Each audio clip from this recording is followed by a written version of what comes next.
आज के इस वीडियो लेक्चर में आप सबका स्वागत है। आज हम सूफी काव्य धारा की विशेषताओं का अध्ययन कर रहे हैं। विशेषताएं कहें या प्रवृत्तियां कहें, एक ही बात है।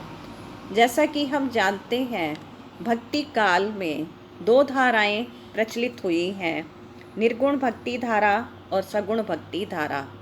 तो इससे संबंधित भूमिका को और चार्ट को हमने पहले वाले लेक्चर में अच्छी तरह से समझ लिया था, तो उसका हम स्वयं से अध्ययन कर लेंगे।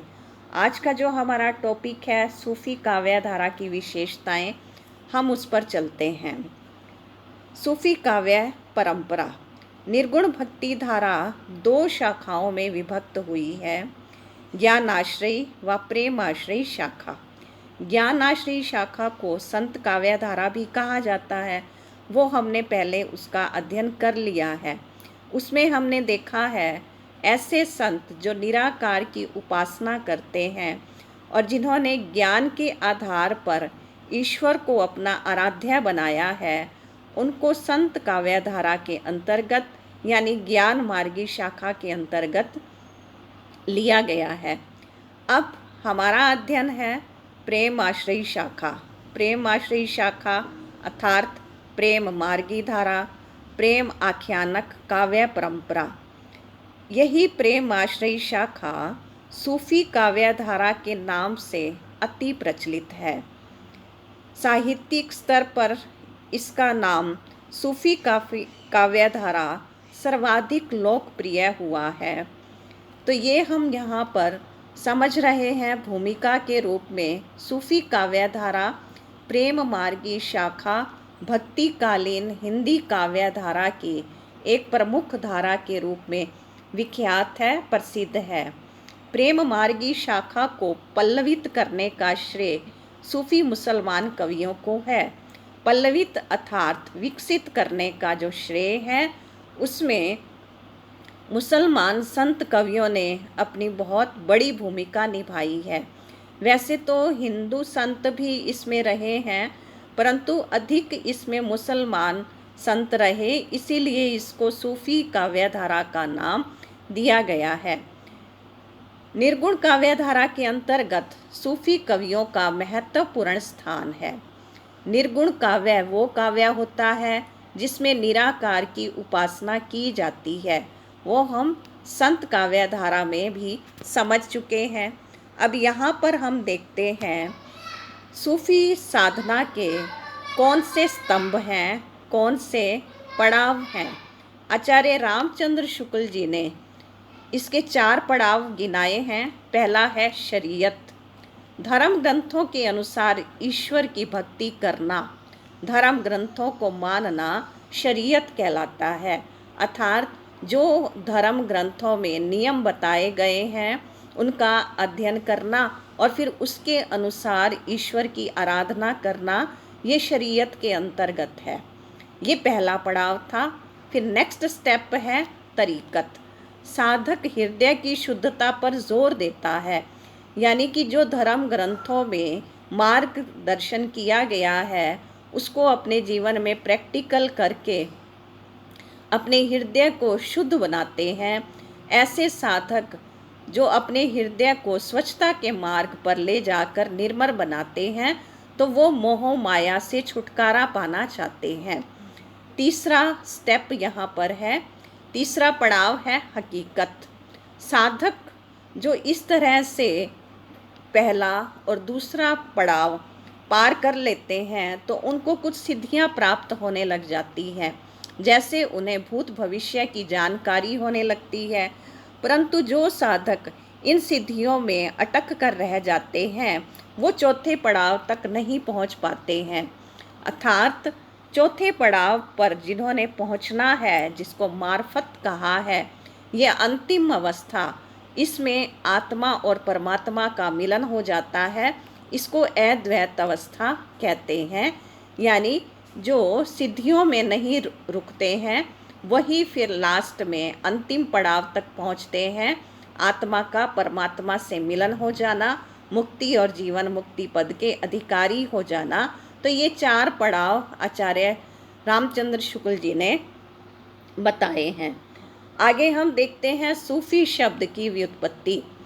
मिस्र में पवित्र सफ़ेद ऊन को सूफ कहते हैं।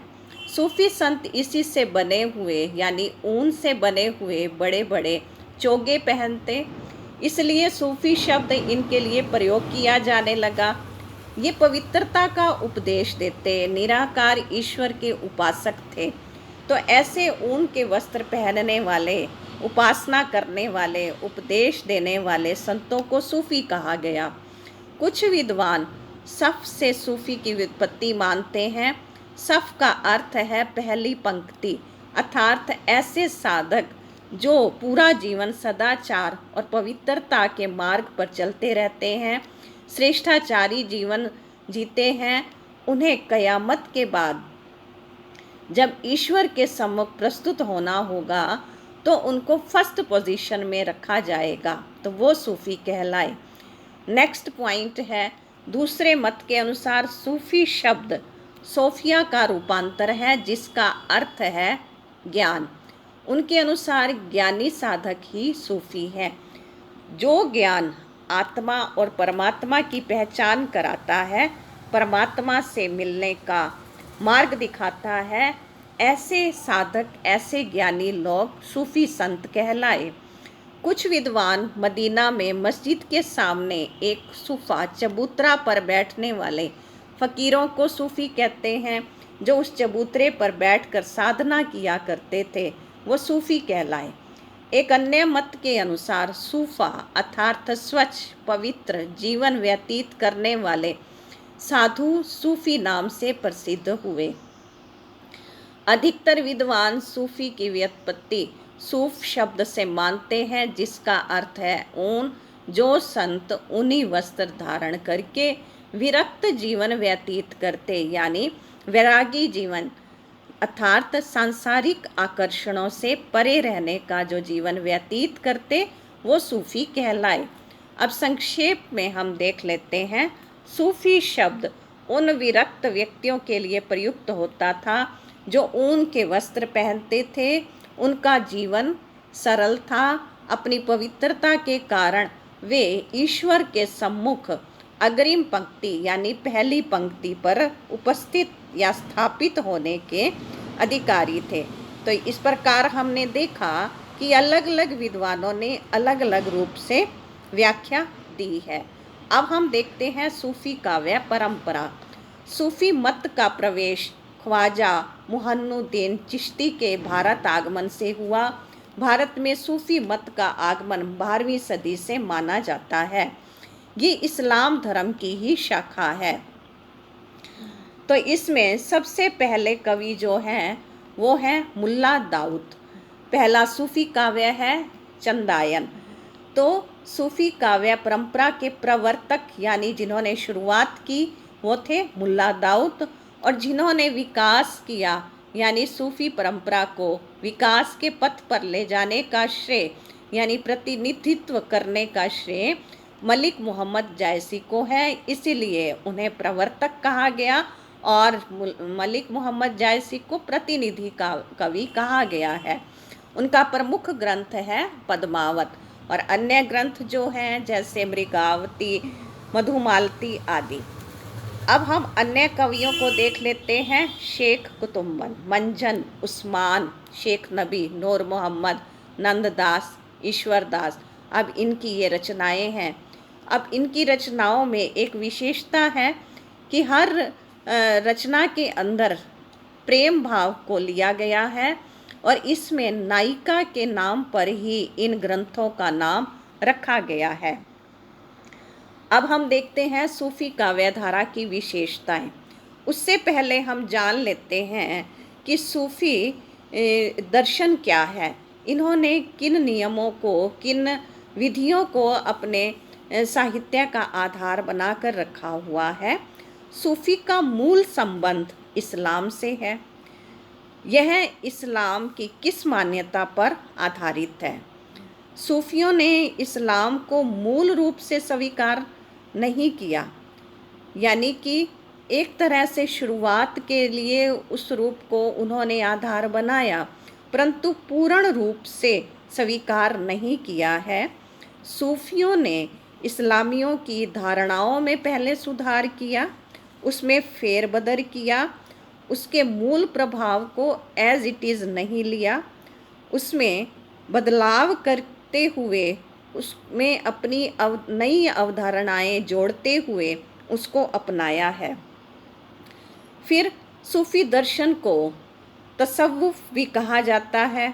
इसमें मान्यता या धारणा है कि इसमें इश्क मिजाजी से लेकर इश्क हकीकी तक के सफ़र में विश्वास किया जाता है। इश्क मिजाजी क्या होता है? लौकिक सांसारिक प्रेम इश्क मिजाजी अर्थात, और जो लौकिक प्रेम है उसमें सांसारिक प्रेम को दिखाया गया है, और दूसरा जो हकीकी प्रेम है उसमें अलौकिक और ईश्वरीय प्रेम को लिया गया है। अर्थात लौकिक प्रेम के मार्ग पर चलते हुए अलौकिक ईश्वरीय प्रेम को प्राप्त करना, ये सूफी दर्शन में आता है। नेक्स्ट है इंसान को प्रेमी और खुदा को प्रेमिका माना।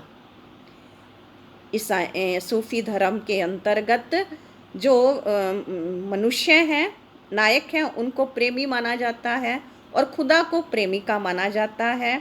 साधक को प्रेमी, साध्य को प्रेमिका के रूप में परिकल्पित किया गया है। इनकी रचनाओं में साधक की खुदा से मिलने की तड़फ भी दर्शाई गई है, और मिलने के बाद उनको जो असीम आनंद प्राप्त हुआ है उसकी भी अभिव्यक्ति की गई है। चौथा पॉइंट हम देखते हैं सूफी दर्शन का, कि अपने खुदा से प्रेम का संबंध स्थापित किया है, प्रेम के संबंध को ही कायम रखा है। उन्होंने जो संत काव्य धारा में ज्ञान का आधार लिया हुआ था, उन्होंने उस ज्ञान को आधार ना बना करके प्रेम का आधार बनाया। तो ये 3-4 बातें हम सूफी दर्शन में देख सकते हैं, और इन्हीं विशेषताओं को हम आगे देखेंगे, यानी कि इन चारों गुणों को हम इनकी विशेषताओं में किसी न किसी रूप में प्राप्त करेंगे। तो पहला है सूफी काव्य धारा की विशेषता में प्रेम व प्रेम कथाओं का वर्णन। अब हम यहाँ देखते हैं सूफी कवियों ने प्रेम को जीवन का मूल आधार बनाया है। उन्हीं के आधार पर इश्क मिजाजी से इश्क हकीकी तक पहुँचे हैं।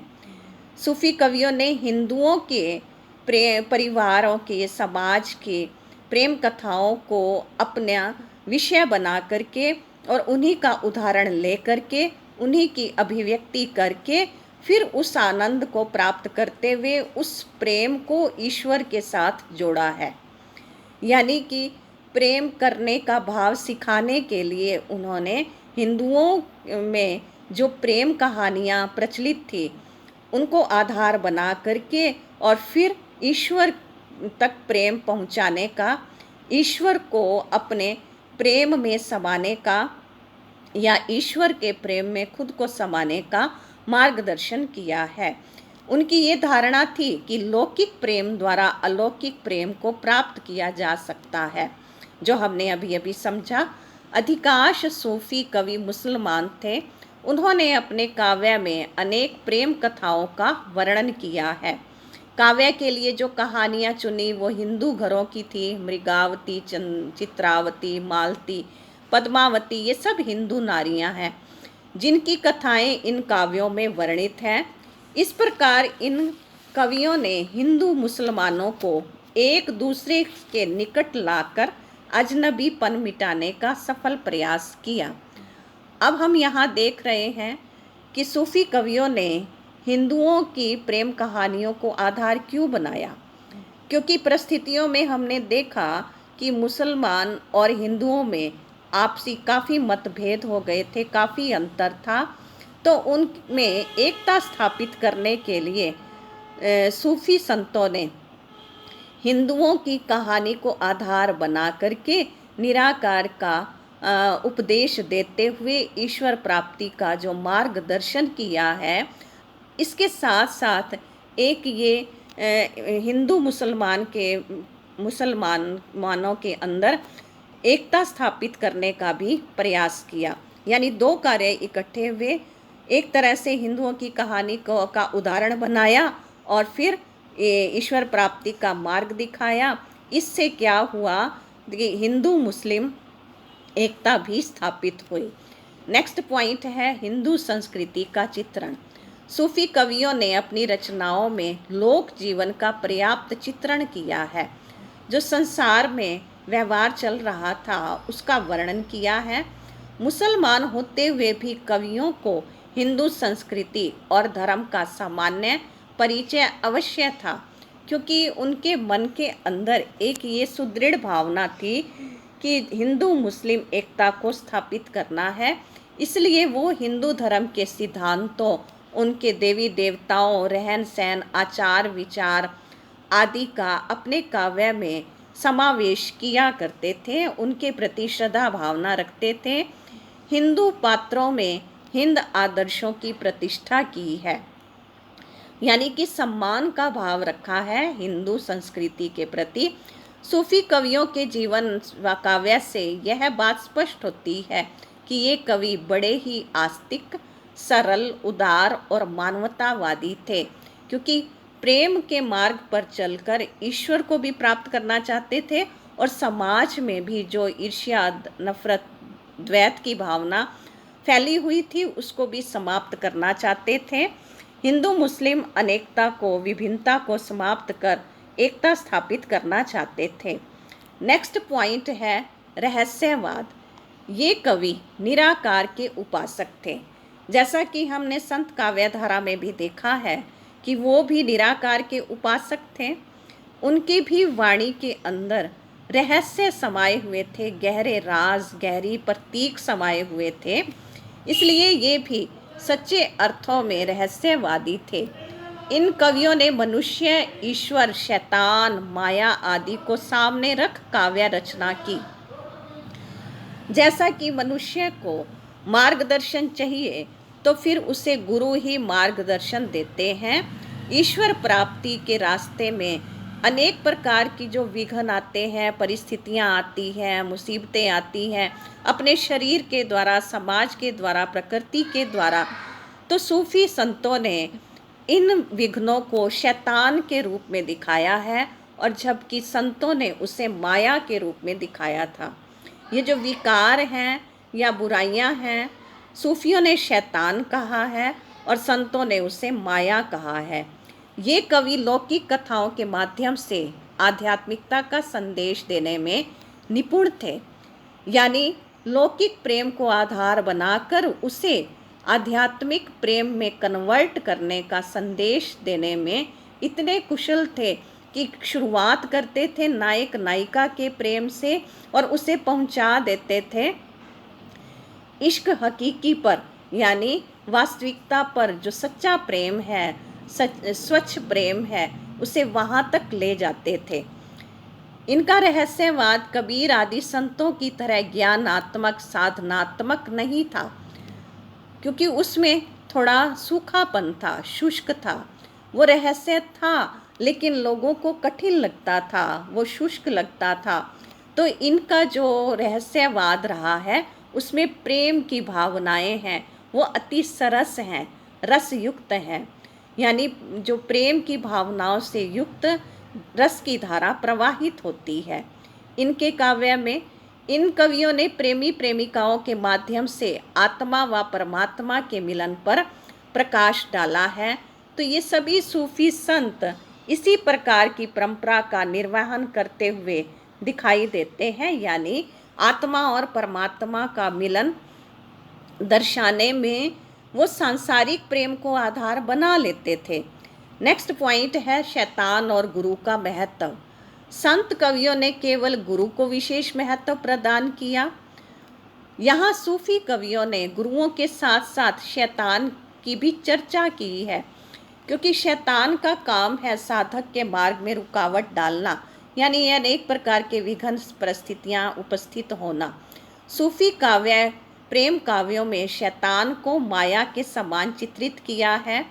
जैसे माया आत्मा व परमात्मा के मिलन में बाधक है, माया कौन है? विकार हैं, काम, क्रोध, लोभ, मोह, अहंकार।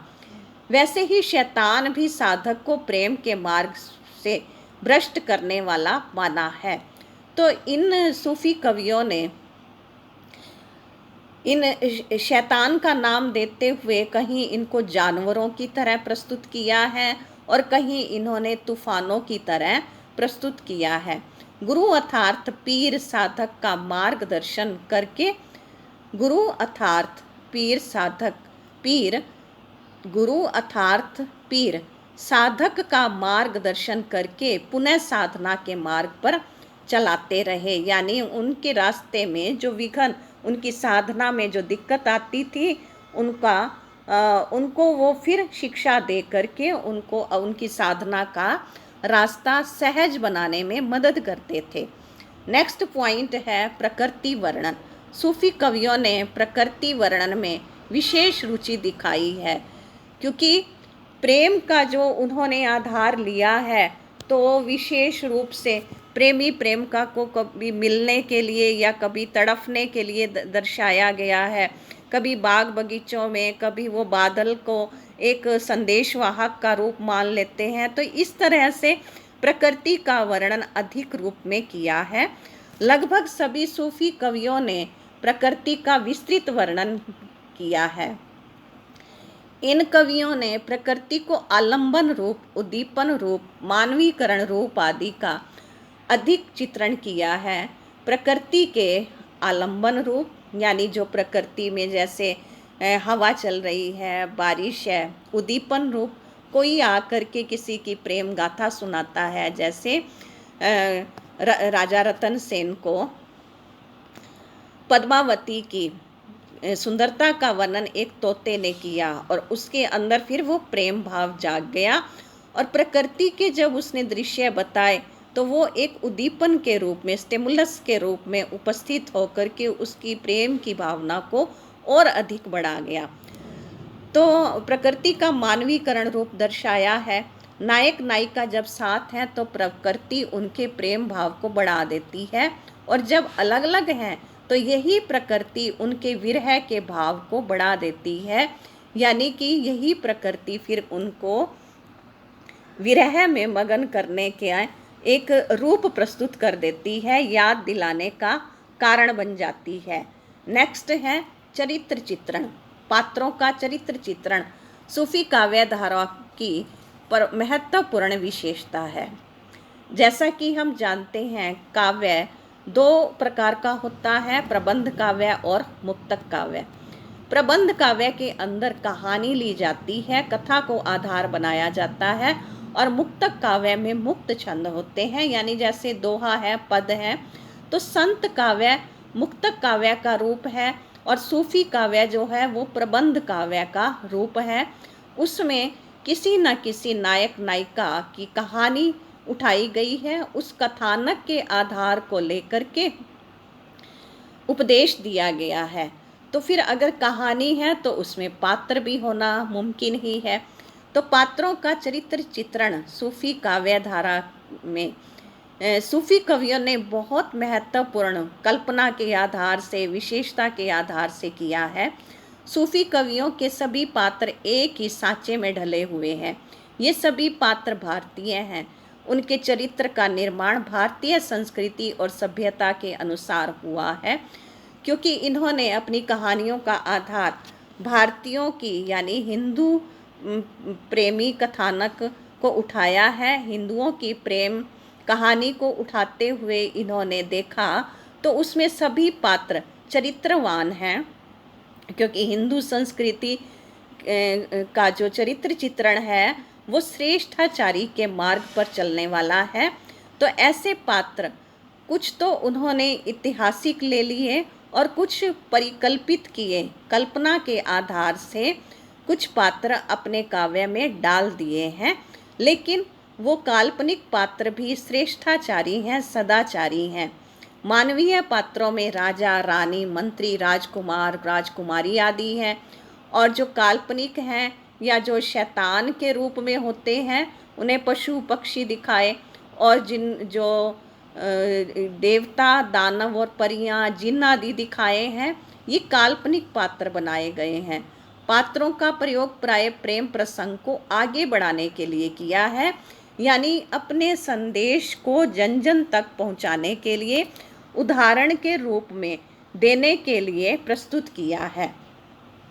जैसे मान लो अगर हम कहते हैं किसी के अंदर कोई गुण है, तो उसको हम कैसे चित्रित करेंगे, उसको हम कैसे ड्रा करेंगे। किसी के अंदर सहन करने का भाव है, किसी के अंदर सेवा करने का भाव है।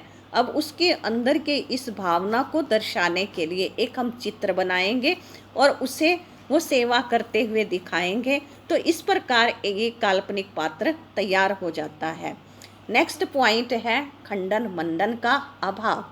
सूफी कवियों ने किसी विशेष संप्रदाय का खंडन मंडन नहीं किया। खंडन क्या होता है? किसी की बात को, जो जैसे कोई हमारे सामने है, वो अपनी बात रख रहा है, हम उसकी बात को स्वीकार नहीं करते, तो उसको कहा जाता है खंडन करना। संत काव्य धारा में हमने देखा संतों ने खूब खंडन किया है, विरोध किया है, डांटा है, फटकारा है, लेकिन यहाँ हम सूफी कवियों को देखते हैं, उन्होंने खंडन नहीं किया, उन्होंने मंडन किया है। मंडन अर्थात उन्होंने मान्यता दी है। जैसे सामने वाले व्यक्ति को अगर हम बात मनवाना चाहते हैं, पहले उसकी सुनी है, हिंदुओं की संस्कृति को अपनी संस्कृति बना लिया, अपनी कहानियों में उसे जगह दे दी, फिर प्रेम की बात उनको पहुंचाई है या निराकार का संदेश उनको दिया है। पहले उनकी मान्यता को स्वीकारा, फिर अपनी बात उन तक रख दी, जिससे उन्होंने इनके बताए हुए उपदेश को बड़े सहज और सरल तरीके से बिना विरोध के मान लिया, स्वीकार कर लिया। इनका तीखा स्वर कहीं भी सुनाई नहीं देता। इन कवियों ने ना तो हिंदुओं को फटकारा, ना ही मुसलमानों को। सूफी कवियों ने तो अपने सरल स्वभाव के कारण प्रेम का संदेश, कोमल उपदेश दिए हैं। संत कवियों ने जहाँ इस प्रवृत्ति को अत्यधिक अपनाया है, खंडन किया है, वहीं सूफी इस खंडन के अभाव में थे। नेक्स्ट पॉइंट है कथानक रूढ़ियों का प्रयोग। सभी सूफी काव्यों में, प्रेम काव्यों में कुछ रूढ़ियों का व्यवहार हुआ है, कुछ पारंपरिक रीति रिवाजों का व्यवहार हुआ है। इन काव्यों की कथा चाहे ऐतिहासिक हो या काल्पनिक, परंतु इन कहानियों को गति प्रदान करने के लिए, यानी इन कहानियों को विकास के पथ पर ले जाने के लिए, गतिशील यानी आगे बढ़ाने के लिए, कहानी को आगे की ओर चलाने के लिए कुछ रूढ़ियों का सहारा लिया, कुछ परंपराओं का सहारा लिया। जैसे चित्र दर्शन करा दिया, नायिका के सौंदर्य का वर्णन सुनकर उस पर आसक्त होना, पक्षियों की बातचीत से भावी घटना का संकेत हो जाना, प्रेमी युगल का मंदिर में मिलना, प्रेम व्यवहार में परियों व देवों का सहयोग करना, देवता उनकी मदद के लिए उपस्थित हो जाते, उड़ने वाली राजकुमारी आदि। तो ये एक तरह से कुछ काल्पनिक स्थितियां उपस्थित की गई हैं। नेक्स्ट पॉइंट है नारी चित्रण। सूफी कवियों की यह प्रमुख विशेषता है कि उन्होंने नारी के प्रति सकारात्मक दृष्टिकोण रखा है। जैसा हमने संत काव्य में देखा, उन्होंने नारी की बहुत अवहेलना की है, नारी को नरक का द्वार माना है। वहाँ हमने क्लियर कर दिया था कि संतों ने व्यभिचारिणी स्त्री को नरक का द्वार कहा है, लेकिन सदाचारिणी पतिव्रता स्त्री को तो उन्होंने सम्मान दिया है, उनकी प्रशंसा की है। और यहाँ हम देखते हैं कि नारी के प्रति तो सूफी संत बहुत पॉजिटिव थे। उनके काव्य में नारी परमात्मा का प्रतीक है। सभी सूफी कवियों ने अपनी रचनाओं में पतिव्रता नारी को उचित सम्मान देते हुए कहा है कि नारी भोग्या नहीं, अपितु नारी वह नूर है जिसके बिना विश्व सूना है। शील व लज्जा जिस नारी के विशेष आभूषण हैं, उन नारियों को कवियों ने भारतीय धर्म की साक्षात प्रतिमूर्ति कहा है। सूफी कवियों ने नारियों के प्रति आदर भाव रखते हुए उनकी उपयोगी भूमिका पर प्रकाश डाला है, यानी नारी को इस सृष्टि पर विशेष दर्शाया है, महत्वपूर्ण प्रतिभाषित किया है। नेक्स्ट पॉइंट में हम देखते हैं भाषा शैली। सूफी कवियों की भाषा सरल, सहज और सरस है। इन्होंने अपनी रचनाओं में अवधी भाषा का प्रयोग किया।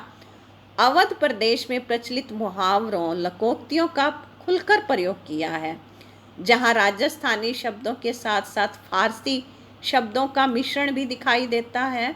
उपमा, श्लेष, अनुप्रास, रूपक, उत्प्रेक्षा, अतिशयोक्ति आदि इनके प्रिय अलंकार रहे। इन कवियों ने दोहा, चौपाई, सोरठा, सवैया, बरवई आदि छंदों में ही अपने काव्य की रचना की है। जैसे संत काव्य धारा में हमने देखा कि वे सभी अशिक्षित थे, लेकिन उनकी भावनाएं इतनी प्रबल थी कि ये सभी जो काव्य तत्व हैं स्वमेव ही उपस्थित हो जाया करते थे। तो सूफी कवियों की रचनाओं में विशेष श्रृंगार रस की प्रधानता रही। संयोग व वियोग दोनों पक्षों का चित्रण हुआ है। मिलन के समय संयोग और जब जुदाई है तो वियोग का वर्णन किया है। इन कवियों की प्रमुख विशेषता ये रही है प्रतीक योजना। अपने भावों व रहस्यों को स्पष्ट करने के लिए इन्होंने अनेक प्रतीकों और अनेक उदाहरणों का सहारा लिया है, ताकि जो अपनी बात, अपने प्रेम, अपने आनंद को सब तक पहुंचाना चाहते थे तो वो बड़ी सरलता से जन जन तक पहुंचा पाएँ। तो इसलिए उन्होंने अनेक प्रतीकों को ऐसा सुंदर रूप से उपस्थित किया है, प्रदर्शित किया है, और जिसे आम जनता ने भी सरल हृदय से स्वीकारा है। तो संक्षेप में कहा जा सकता है कि मध्यकालीन हिंदी साहित्य में सूफी काव्य धारा का विशेष स्थान है। प्रेम काव्यों द्वारा जो संदेश सूफी कवि देना चाहते थे उसमें वो सफल हुए।